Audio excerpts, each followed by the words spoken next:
consumers, or the signals that we're, as businesses, encouraged to give to consumers, because we don't have to pay for pollution. You know, we don't have to pay the consequences of using toxic pesticides in agriculture and what that does to the health of people working in the fields. So when you remove the responsibility and the cost for all of these negative unintended consequences, good things become expensive and bad things become cheap, and thus, with my wand, I would wave it across the world and institutionalize full cost accounting, because I think that many of the challenges that we face, most of them would be corrected if we paid the full and accurate price for the goods and services we bought. And many of the things that we do would become immediately unsustainable. For example, if we charged simply $1 per ton of CO2 emitted, which is a marginal price, every coal company in America would go bankrupt immediately, because they could not afford to pay $1 per ton of the CO2 that they emit. We have industries that are built upon the ability for them to utilize these externalities that society pays for as the underlying business model that they employ, and that is supported by a government that allows that to persist and, in fact, encourages that. I mean, why is it that ExxonMobil gets $1 billion a month of subsidies? They're making $1 billion a week in profits. They're getting $1 billion a month in subsidies. Is that a sign of the kind of future that we want to create for ourselves? We live in a country where we invest in an entire year the same amount of money that the Chinese government invests in 1 month in alternative energy. Who will dominate the alternative energy industry in the coming decades? It will not be the United States. We don't have a strategy, we don't have a policy that I believe will create the kind of future we want. So this is when I look at myself and I say, oh my God, I sound so cynical and depressed. But it's good for my therapist. It ensures that I continue to return.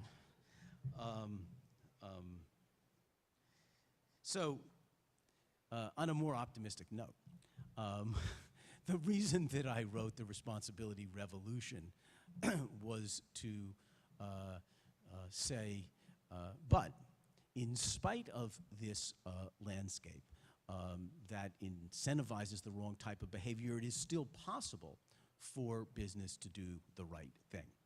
And what is really quite amazing is that businesses who do the right thing can actually survive in this landscape, because even a company like Seventh Generation, the government, including the Obama administration, subsidizes virgin timber to the tune of $1 billion a year, which artificially makes the cost of recycled fiber more expensive. So why would anybody sell recycled fiber when the government is incentivizing people to buy virgin fiber? So you have the deck stacked against you, whether you're selling organic food like Whole Foods is, or whether you're selling tissue paper like we are.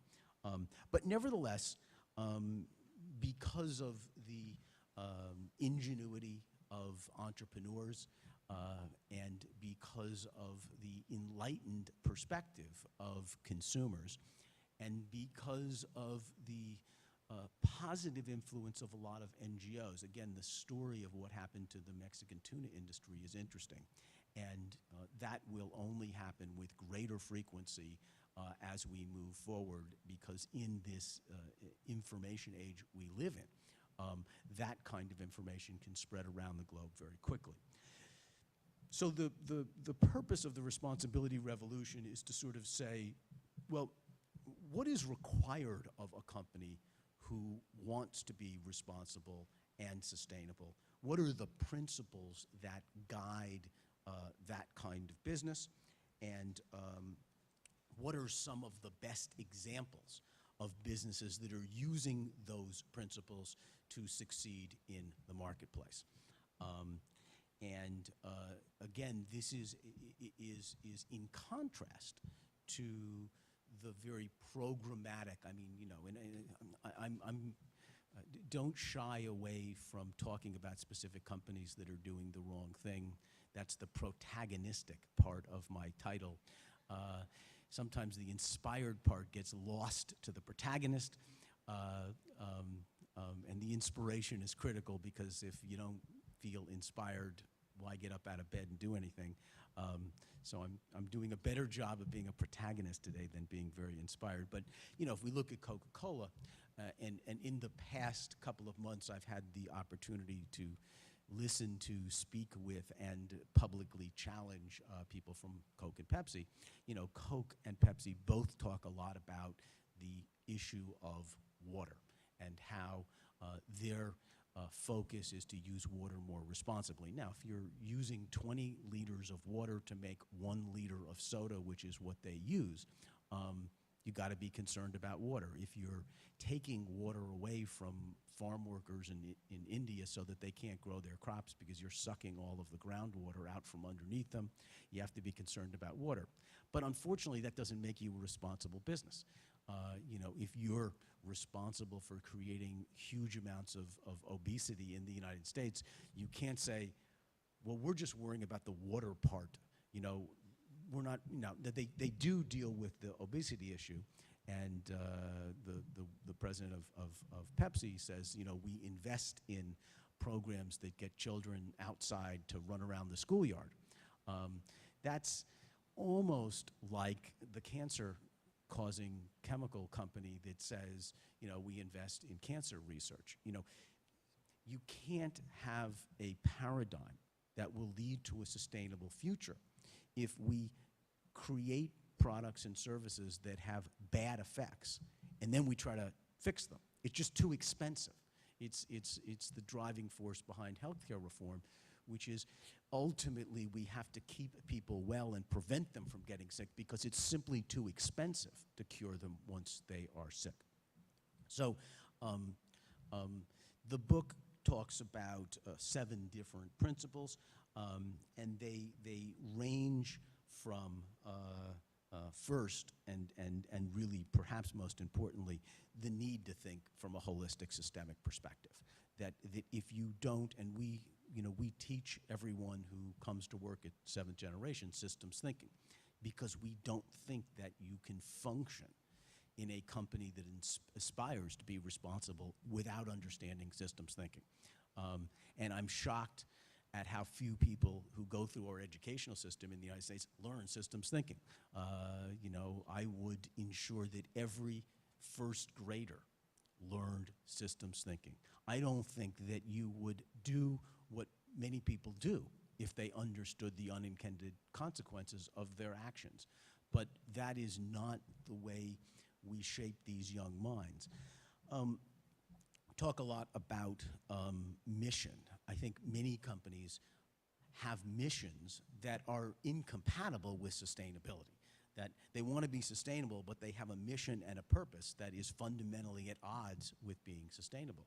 And while I consider Walmart one of the companies that has made the most progress in the last 3 years, that doesn't mean doing everything right.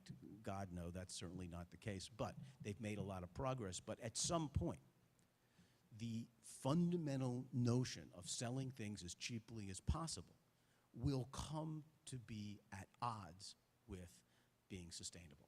And at some point, they have to look at their purpose and their mission, and they have to really wonder whether they can be sustainable while they persist in finding ways to sell products as cheaply as possible. And so businesses have to really pay attention to their mission and their purpose to make sure it's aligned with being responsible. Talk about radical transparency.